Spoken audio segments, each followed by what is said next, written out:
tabay ng habagat at Super El Nino. Parang nalito ko, di ba yung habagat tag-ulan? Yun na nga. Tapos si Super El Nino, matinding tagtuyot. tagtuyot. Oo. Matinding tagtuyot sa panahon ng tag-ulan. Oo. Tama ba yun? O kaya nga. Di ba contradictory? Habagat at tagtuyot, Oo. habayot. Yun. Makausap ka natin. Hindi habayot yan. Habagat at tagtuyot. Habayot. Kausapin na nga natin kung may Ikaw sense mo na. yung habayot mo, partner. Ikaw na nga. Kasama natin Wala, natin wala sa hulog si Eddie ngayon. Chief ng Climate Monitoring and Prediction Section ng CLIMS at Climatology and Agrometeorology Division or CAD ng DOST Pag-asa, Ma'am Annalisa Solis joining us on Zoom. Ma'am Annalisa, meron ba talagang habayot? Tama ba yung intindi na namin? Habagat at tagtuyot. Tama po ba yun, ma'am? Rika and Sir Peter. So, ngayon ko lang po narinig na nag-introduce tayo ng bagong term. Po, Habayo.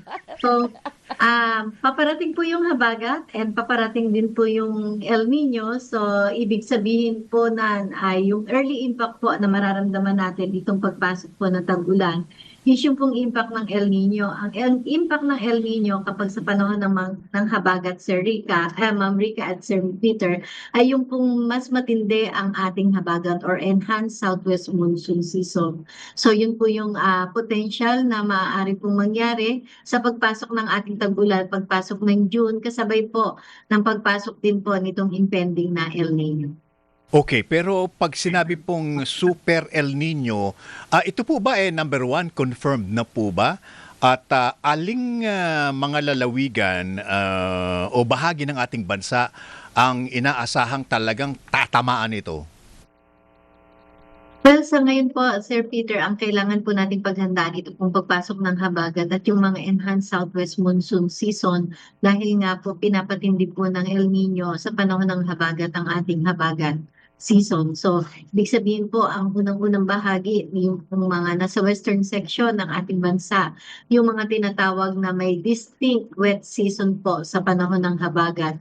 Yan po yung mga potential na posibleng magkaroon ng mga maraming buhos ng ulan, mas malaki ang tsansa, and also po yung mga flooding sa inyong po mga landslide, kasunod niyan, kung magkakaroon po tayo ng mga heavy rainfall events.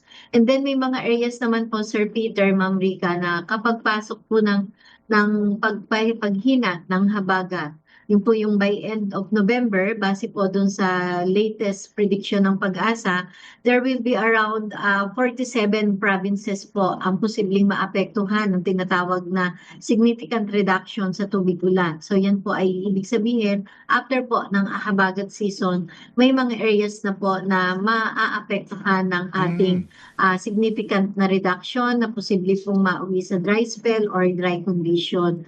And mostly, yung po mga areas dyan sa Luzon, yung 36 areas sa Luzon, 8 sa Visayas, and 2 sa Mindanao.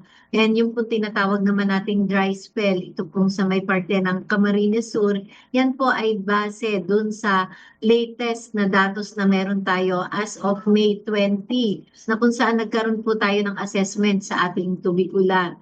So, ibig sabihin, Sir Peter, Ma'am Rika, itong mga areas potential for dry condition and dry spell, posible po itong magbago by end of November kapag magkakaroon po tayo ng mga karagdagang tubig ulan ngayong panahon ng habagat. Opo, ma'am. Yung pong mga 49 na mga lalawigan nga po sa bansa, ilan po dito yung agricultural producers po natin?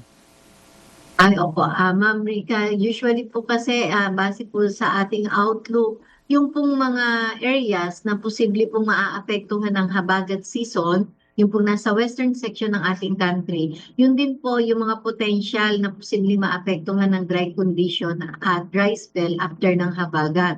So, nandyan po yung ating mga major rice-producing areas at yung mga rain-fed areas po natin for agricultural purposes. So, yun din po yung tinataya nating posibleng maapektuhan po ng both extremes or both impact ng habagat at ng dry spell due to El Nino. Opo, ma'am. Kaya ko rin po natanong kasi as early as now, sinasabi na po na yung alokasyon ng tubig para sa irigasyon ng ilang province, isususpend na po nitong Hunyo. So, hindi pa po tayo umaabot dun sa level na Super El Nino na maapektuhan nga po nitong, na maapektuhan po yung habagat.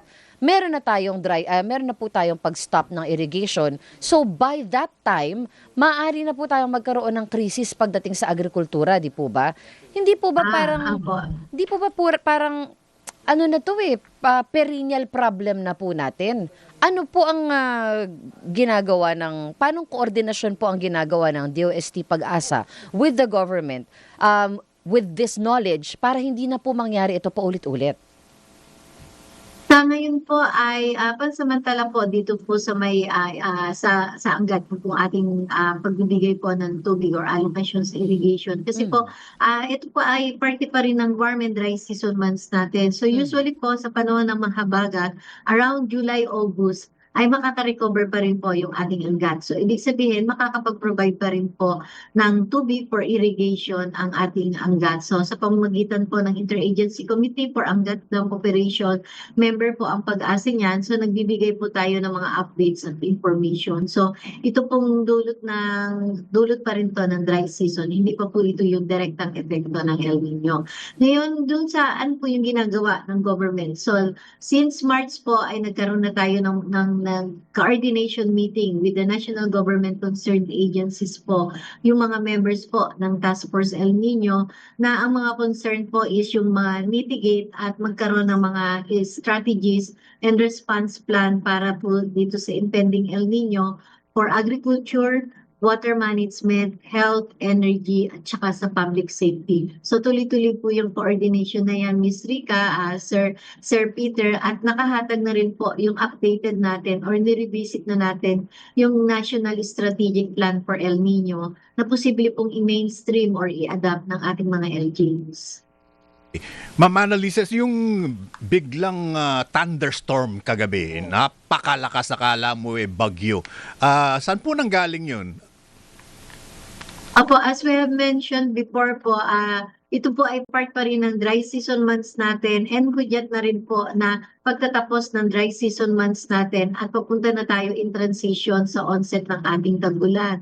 Kapag sobrang taas po ng temperatura during the day at napakataas din po ng alinsangan or heat index, so usually po kapag very saturated or super saturated na kasi po di ba pag mainit, warm air rises, so nagkakaroon po tayo ng mga kaulapan. So yung pong ulap natin, binubuhay po yan ng mga ice crystals. So kapag sobra na pong nagpuumpugan yung mga ice crystals natin sa kaulapan, so ibig sabihin po, kailangan na nun mag-downdrafts na and it will fall as rain at may mga thunderstorm activity. So ibig sabihin po, narating na natin yung sobrang tindi ng ating tag-init, kaya nagkakaroon na po tayo ng super saturated cloud convective systems at nagiging ulan na siya or thunderstorm. So yun po yung characteristics po na hudyat na malapit na ang tag-ulan.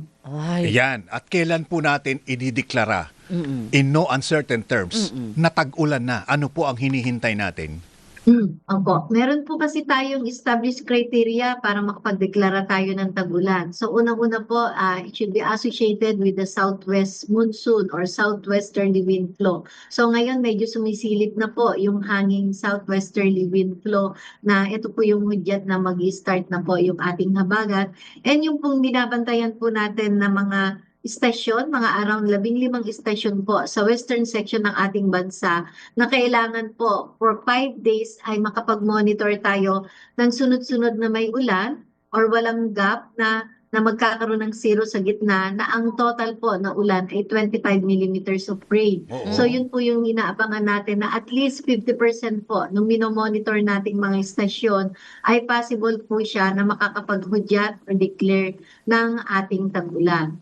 And then, after po ng tag-ulan, kasi may tinatawag din po tayong monsoon break. So, ganun din po. Magkakaroon din tayo ng mga ganung prevalence or occurrence ng monsoon break. Ako, so habang mainit pa ang panahon, dapat makalabas na sa GC ang plano magdagat. Kasi uulan na pala. Diba? O siya, sige Ilabas po. na. Oo, ilabas na natin. Maraming salamat, Ma'am Annalisa, sa inyong explanation po. Good morning. Thank you, Ma'am Annalisa. Ay, Ayan, ang ating... ba't nawala? Hindi, nag-good morning si Ma'am, kaso